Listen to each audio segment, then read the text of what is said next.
Коргак гусул деп аткан мүмкүн таяммумду айтып атса керек да, менин түшүнүгүмдө.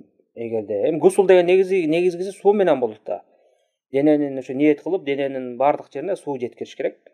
Ошо жеткенден кийин гусул болуп эсептелет. Анан кургак гусул дегени суу таппай калган убакта же болбосо суу менен жуунууга мүмкүн болбой калган убакта, мисалы ооруп аткан болсо, катуу суу менен жуунган болсо, денесине, ден соолугуна зыян бергүдөй болсо, ошондо таяммумга өтөт.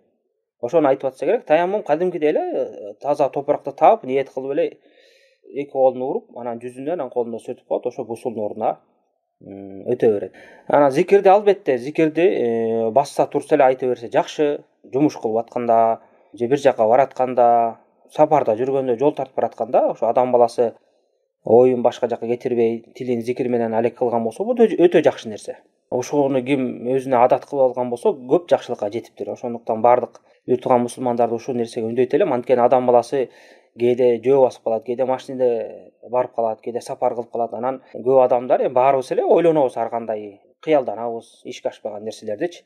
Ошондон көрөк ушу тилибизди зикир менен алек кылып, Алла Таалага сыйынган болсок, бул зикир деген ибадат. Мейли кечирим сурайлы истигфар, мисалы астагфируллах ва атубу илейх деп айталы, же болбосо субханалла деп айталы, же болбосо альхамдулилля, же болбосо Аллаху акбар деп айталы, же болбосо ла хаула ва ла куввата илля билля деп айталы, же болбосо субханаллах ва бихамдихи, жана ошондой эле субханаллах ва бихамдихи субханаллахул азим деп ушундай зикирлерди айта берген болсок, канча деген соопторго жетип атабыз. Убактыбыз да тек кеткен жок. Анан өзүбүз да Кудай Таалага зикир кылып жакындап атабыз.